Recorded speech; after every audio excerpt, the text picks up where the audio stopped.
Good morning everyone, welcome back to my channel. আমার নতুন আরও একটি ব্লগে তোমাদের সকলকে জানাই অনেক স্বাগত। আজকে রবিবার আর সকালটা শুরু করেছি আমার বাপের বাড়ির থেকে। কালকে এসেছিলাম, তোমরা তো সবাই দেখেইছো, কালকে রাত্রে না আর বাড়ি যাইনি, এখানেই থেকে গেছিলাম। আর আজকে আমাদের এখানে জগদ্ধাত্রী পুজোর ফাংশন রয়েছে, তো সেটাই ভাবছি দেখতে যাব, দেখে টেকে আজকে রাতে বাড়ি যাব। তো সকালবেলা ঘুম থেকে উঠলাম, এখন প্রায় 10:30 বেজে গেছে। ফ্রেশ হয়ে এসে বসলাম, মা দেখি চা করেছে। তো বাবাই বলছে দুধ চা খাবে আজকে। বাড়িতে থাকলে ওকে সকালবেলা চা দিই না, আর এখানে এসে বায়না করেছে, মা দুধ দিতে যাচ্ছিল যে দুধ দিয়ে পাউরুটি দিয়ে খাবে না, কিছুতে দুধ চা খাবে। তাই আর আমি তো জানো সকালবেলা দুধ চা খাই না। তারপরে দুদিন আগে আমার কেমন গ্যাসের প্রবলেম হলো, পেট খারাপ হলো, আর চা তো আমি দুধ চা তো খাবোই না, খেলেও বিকেলবেলা। প্রথম দুদিন তো দুধ চা খায়ও নি সারাদিন। তো এখন ওই আমি লিকার চা বিস্কুট খাচ্ছি। তারপরে মা এক গাদা পাউরুটি সেঁকে রেখেছে, বিস্কুট রেখেছে এখানে। আর এইখানে বসে খেতে খেতে পাউরুটি এক টুকরো আমি খেয়েও নিয়েছিলাম। তো যাই হোক, ঠাকুরের ইচ্ছায় কোনো অসুবিধা হয়নি, খেয়ে তো নিলাম। ঘুমিয়ে আমি চোখ ফুলিয়ে ফেলেছি। এ বাড়িতে আসলে আমার সেইভাবে তো কাজকর্ম সেরকম কিছু থাকে না, আর ওঠারও সকালে তাড়া নেই। বাড়িতে থাকলেও যদিও আমি 9টা 9:30টার দিকেই ঘুম থেকে উঠি, আর এখানে তো আরও দেরি করে উঠেছি, 10টা 10:30টায় উঠলাম বোধহয়। ফ্রেশ ট্রেশ হয়ে বসলাম। মার এতক্ষণে অর্ধেক রান্না হয়ে গেছে, কাঠে ভাত রান্না করতে চলে গেছে। মা ছাদে গিয়ে কাঠের থেকে ভাত রান্না করে আনবে, আর তরি তরকারিগুলো নিচে রান্না করবে। আজকে আবার মায়ের একাদশী রয়েছে, তো মা তো নিজে সাবু টাবু খাবে, আর আমাদের জন্য রান্না করে দেবে। তো এখন হচ্ছে দুপুরবেলা, সেই সকালের ক্লিপটা দেখিয়েছিলাম। তারপরে এতক্ষণ ধরে ভিডিও আমি কালকের ভিডিও যেটা করেছিলাম সেটা এডিট করলাম। কালকে রাতে তো আর কিছুই করিনি, এডিট করলাম, ভিডিও পোস্ট করলাম, আপলোড করলাম আর কি। পোস্টও হয়ে গেছে এতক্ষণে। এখন তো বোধহয় দুটো মতন বাজে। তো এখন হচ্ছে কদবেল মাখতে বসেছি। আমার স্নান টান হয়ে গেছে সব, তো কদবেল মাখছি, খেতে দেবে সবাইকে। তাই ভাবলাম একটু কদবেল মাখা দিয়ে না ভাত খেতে। ডাল রান্না করেছে মা, ডালের সাথে কদবেল মাখা দিয়ে ভাত খাবো। তাই আমি আবার চেখে চেখে দেখছিলাম যে কেমন টেস্ট হয়েছে। আর একটু হচ্ছে ঝাল দিলে বেশি ভালো হতো, তাই কিন্তু একটু মিষ্টি মিষ্টি টক টক বেশি হয়ে গেছে আজকের কদবেলটা না, বেশি টক। এবার টকের মধ্যে একটু ঝাল টাল দিলে বেশি খেতে ভালো লাগে। শুধু খেলে একটু বেশি করে চিনি দিতাম, কিন্তু যেহেতু ভাতের সাথে খাবো ওই জন্য একটু টক টক রাখলাম, একটু চাটনি চাটনি মতন লাগবে, তাই খাবো। আর এখানে মা উচ্ছে আলু সেদ্ধ করেছে। আজকে কি কি রান্না করেছে মেনুটা বলে দিই তোমাদের। এখন আমি যেটা দিয়ে মাখছি, পেঁপে সেদ্ধ একটা দিয়েছিল, সেটা শুধু শুধু আমি খাবো না, তাই উচ্ছে আলুর সাথে একদম মেখে নিলাম। তার সাথে একটু কদবেলের এই চাটনি দিয়ে খাচ্ছি, কি যে ভালো লাগছে খেতে, টক টক ঝাল ঝাল, বেশ ভালো লাগছে। আর শাক করেছে, বেগুন ভাজা করেছে, ডাল করেছে, আর ডিমের ঝোল করেছে। আমি বললাম যে এত কিছু রান্না করার কোনো প্রয়োজন ছিল না, যে কোনো একটা ডাল আর ডিমের ঝোল রান্না করলেই হতো। কিন্তু আমাদের বাড়িতে এরমই প্রত্যেকদিন এরম পদে পদে রান্না হয়, বাবা খায় তো ওই জন্য। তো এখন আমাদের খেতে টেতে দিয়ে মা আবার এখন সাবু খাবে, সাবু মাখবে। সাবুটাও আমরা যদিও খেয়েছি, ভাগ বসিয়েছি বিকেলবেলা। আমি খেলাম এক বাটি, বাবাই খেলো। আমার একটা দাদা এসেছিল, ওর বৌদি বউ এসেছিল, ছোট বৌদি, যাদের সাথে দেখবে ফাংশনে গেছিলাম, ওরা সবাই মিলে বিকেলবেলা খেলাম। আমরা যদি না আসতাম মা হয়তো এত কিছু রান্না করতো না, নিরামিষ রান্না হয়তো করতো, কিন্তু বাবাই আবার খেতে পারবে না, তো ওই জন্য ওই ডিমটা রান্না করেছে। তা আমার কোনো অসুবিধা ছিল না, নিরামিষ করলেও অসুবিধা নেই। আর এই যে দেখো, মাকে বললাম অল্প একটু ভাত দিতে, আর এক গাদা ভাত দিয়ে গেল। পৃথিবীর কোনো মা এরম নেই যে তাদের বাচ্চাদের ডায়েট কন্ট্রোল করতে দেবে, আমাকে মোটা বানিয়েই ছাড়বে, আর আমি মোটা হতে চাই না, এমনি মোটা হয়ে যাচ্ছি দিনে দিনে। গুড ইভিনিং, সন্ধ্যে 7টা বাজে। আমরা এখন যাচ্ছি বাবার দোকানে, চা খাবো, আর ফাংশন হবে আজকে ওখানে, দেখবো, দেখি কতক্ষণ দেখতে পারি। এই চল বাবাই। বাবা এখন সন্ধ্যে রাত্রে ভাত খেলো, আমি লজেন্স পাচ্ছি। চল তাড়াতাড়ি।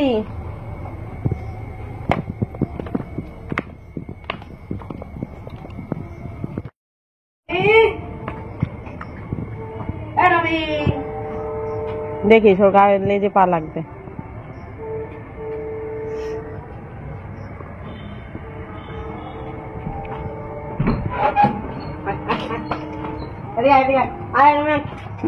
ডাকিস না, না খোলো খোলো। কালকে আমরা তো বাড়ি থেকে এসেছিলাম প্রায় 8টা সাড়ে 8টা বেজে গেছিলো, আর আজকে অনেক তাড়াতাড়ি 6:30 কি 7টা বাজে এখন। তো এখনও ফাংশন শুরু হয়নি, এসে শুনলাম 8টার থেকে শুরু হবে, মানে 8টা বলেছে তো 8:30 হয়ে যাবে হয়তো। তা আমরা ভেবেছিলাম 9টা সাড়ে 9টার দিকে ফাংশন শুনে বাড়ি চলে যাবো, তো এখন তো স্টার্টও হলো না। তো এখন শুনছি যে একটু নাচ টাচ হবে, তাই ভাবছি চা খেয়ে ওপারে যাই, মানে এখানে লাইন রয়েছে তো লাইনের ওপারে হচ্ছে পুজোটা হয়েছে, আর লাইনের এপারে আমার বাবার দোকান।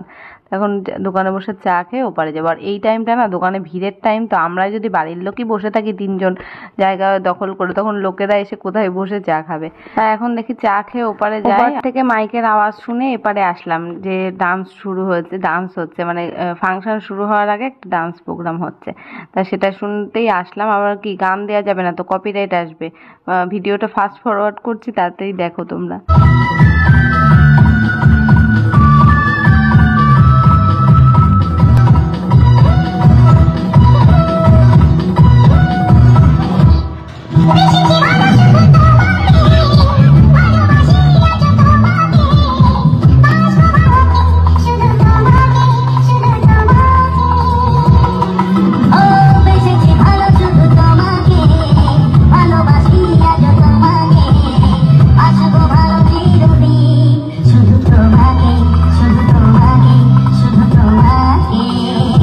ভয়ঙ্কর ওই ডান্স প্রোগ্রামটা শেষ হয়ে এবার একটা মানে গান শুরু হয়েছে। ফাংশন অলরেডি শুরু হয়ে গেছে, ওই প্রায় 8:30 পৌনে 9টার দিকে ফাংশন শুরু হলো। আর এখন ভিড়ও কেমন জমে গেছে দেখো, যখন আমরা এসেছিলাম তখন কেউ ছিল না এখানে, এখন প্রচণ্ড ভিড় হয়ে গেছে।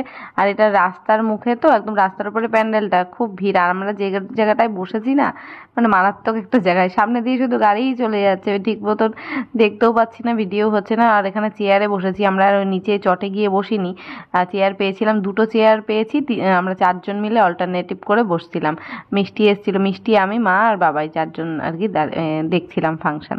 তো এখানে একজন ফিমেল আর্টিস্ট এসছে গান করতে, আরও অনেক আর্টিস্ট ছিল কিন্তু আমরা দেখিনি, এই একজনের গান শুনেই চলে এসেছিলাম। 9:30 নাগাদ বাড়ি চলে এসেছি, কিন্তু এই আর্টিস্টটা খুব সুন্দর গান করেছে।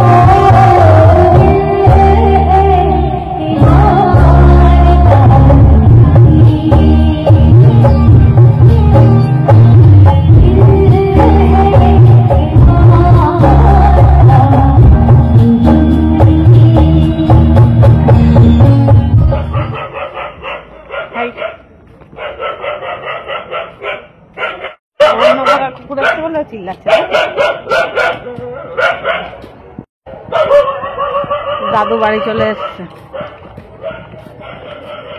আগে গিয়ে তো ফ্রিজ থেকে জল বের করবি, লঙ্কায় ঝাল লেগে গেছে।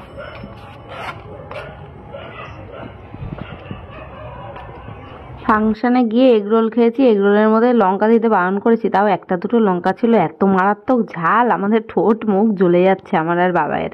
মা তো খাইনি, মার জন্য আইসক্রিম কিনেছিলাম, মানে আমরা 3জনেই আইসক্রিম খেয়েছিলাম। তো এই যে বাড়িতে চলে আসলাম, আর মা এসে আবার রান্না করলো, ডিম অমলেট করে ঝোল করলো, আর ডাল টাল সব ছিল। তোমাদের দাদাভাইও খেতে বসে গেছে, ও ভাতও বানালো রাত্রে। তো আমি এখন খাবো, আর বাবাই আর রাতে খেলো না, ও সন্ধেবেলা ভাত খেয়ে গেছিলো, আর ওখানে গিয়ে আইসক্রিম খেয়েছে, এগরোল খেয়েছে, পেট ওর পুরো ভরা, শুধু ডিমটা খেলো। তখন খাওয়া দাওয়া করে আমরা বাড়ি চলে যাব। এখন তাও 10:30 10টা হচ্ছে, তাড়াতাড়ি চলে যাচ্ছি। তোমাদের দাদাভাই চলে এসেছিলো, ওই জন্য আমাদেরও চলে আসতে হলো ফাংশন থেকে। খেয়ে দিয়ে বাড়ি চলে যাব, কালকে সকালে আবার বাবাইয়ের পড়া আছে। তো গুড মর্নিং এভরিওয়ান, আজকে হচ্ছে সোমবারের সকাল, আর বাবাইকে সকালবেলা পড়াতে এসছে। ওই এসেছিলো 7:30টার সময়, আর এখন পড়িয়ে চলে গেছে 9টা, 8:30 9টা বাজে। আর আমি এই ঘরে ঘুম থেকে উঠে আসলাম বিছনাটা গোছাতে। জামা কাপড়গুলো যদিও তুলে জানলার পারে রেখে দিয়েছিলাম, এখন দেখছি না ভাঁজ করলে আর হবেই না, মেললাম। মানে কালকে তো বাড়িতে ছিলাম না, কিন্তু পরশুদিন যেই কেচেছিলাম না জিন্সের প্যান্ট ট্যান্টগুলো, ঘরের মধ্যেই শুকিয়ে গেছে সবই, কিন্তু মনে হচ্ছে একটু রোদে দিলে ভালো হতো, তাই সব রোদে দিয়ে আসলাম। আর যেগুলো শুকিয়ে গেছে, মানে 2 দিন ধরে কাঁচা সেই শাড়ি কবে কেচেছি, ছট পুজোয় পরেছি, সেগুলো সে ভাঁজ করার সময় পাইনি। ভেবেছিলাম তো কালকে গেলাম যে বাড়ি এসে রাত্রেবেলা গুছাবো, তা রাতে আর হয়নি। তাই এখন সকালবেলা আগে ঘুম থেকে উঠে এটা গুছিয়ে নিচ্ছি। এখনও আমাদের চা খাওয়া হয়নি, ব্রেকফাস্ট করা হয়নি, কিচ্ছু করিনি, মানে এখনও আমি মুখও ধুইনি। তো এখন এইগুলো গুছিয়ে রেখে তারপর যাব বিছনাটা। ভাবছি আজকে চাদরটা তুলে দেবো, দেখি নাও তুলতে পারি, এখন দেখা যাক কত দূর কী করতে পারি। আগে এইগুলো ভাঁজ করে আলমারিতে তুলবো, শাড়িগুলো সব ভালো শাড়ি আলমারিতে তুলতে হবে। আর এইটার শাড়ির ব্লাউজটা না মনে হচ্ছে একটু ইস্ত্রি করলে ভালো হতো, কিন্তু সিল্কের তো আমি বাড়িতে একা একা করতেও ভয় লাগছে। ইস্ত্রি আছে যদিও, সেটা আবার আমার বাপের বাড়িতে রাখা রয়েছে, আনাও হয়নি। মানে মনে করে গেছিলাম যে আসার সময় নিয়ে আসবো, ভুলে গেছি। জামা টামাগুলো তোমাদের দাদাভাইয়ের জামা প্যান্ট ওই দোকান থেকে ইস্ত্রি করে আনে, আমি আর খাটনি করে করতে ইচ্ছা করে না। কিন্তু আমার শাড়ির ব্লাউজ ট্লাউজগুলো এগুলো তো আর দোকানে দেওয়া যায় না। শাড়ি দেওয়া যায় কিন্তু ব্লাউজ, তারপরে কুর্তি টুর্তি এগুলো আর দোকানে দিই না। যদি একটু মনে হয় বাড়িতে ইস্ত্রি একটু টেনে নিই তাহলেই বেশ ভালো হয়। সুতির চুড়িদার টুড়িদারগুলো সব কেচেছি, সবই মানে এতদিন দলা করে রেখেছি না, কুঁচকে গেছে। মানে দুদিন আগের কাচা, আজকে গিয়ে ভাঁজ করে সব তুললাম, মানে ফ্রেশ হলো এই ঘরটা। আর সব কাচা কমপ্লিট হয়ে গেছে, এখন ওই শুধু এই 2 ঘরের বিছানার চাদরটা তুলে কাচা বাকি। আজকে যদি তুলতে পারি তাহলে আজকেই কেচে দেবো, মানে সোমবার, আজকে সোমবারের ব্লগটা কালকেই পাবে যদিও, আজকে কিন্তু এই সকালেই শেষ করে দেবো ভিডিওটা। এখন বাবাই তো পড়া হয়ে গেছে, ওর বন্ধুর বাড়ি গেছে। ও বললো যে তুমি মা একটু গোলা রুটি বানাবে, আজকে গোলা রুটি খাবো, বানিয়ে টানিয়ে রাখবে, আমি চলে আসবো। তবে মাসি তো আসবে একটু পরেই, মাসি আসবে 10টার দিকেই আসে। এখন মাসি আসলে কাজ টাজ করে যাক, তখন চা বানাবো, তখনই গোলা রুটিটাও বানিয়ে দেবো বাবাইয়ের জন্য। আর তোমাদের দাদাভাইও বাজারে চলে গেছে, বেরিয়ে গেছে এখন। আর মানে ঘরে কোনো সবজিপাতি কিচ্ছু নেই, সব বলে দিয়েছি আনতে। মশলাপাতিও কিছু কিছু শেষ, আজকে মাসের তো 3 তারিখ হয়ে গেল, মশলাপাতি শেষই। এখন জিরের গুঁড়ো, লঙ্কার গুঁড়ো সব আর কি বলে দিয়েছি, এগুলো নিয়ে আসতে লিস্ট করে দিয়েছি, সেগুলো সব নিয়ে আসবে। এখন আনতে, বাজার করে আসতেও দেরি হবে ওর অনেক। রান্নাবান্না এখন আজকে জানি না কখন করব। তো এই যে এখন গোছানো টোছানো হয়ে গেল, বাইরের পুরো তরতাজা রোদ উঠেছে। আর ভিডিওটা আমি এখানে শেষ করছি, দেখা হবে কালকে নতুন ব্লগের সাথে। আজকের মতো টাটা।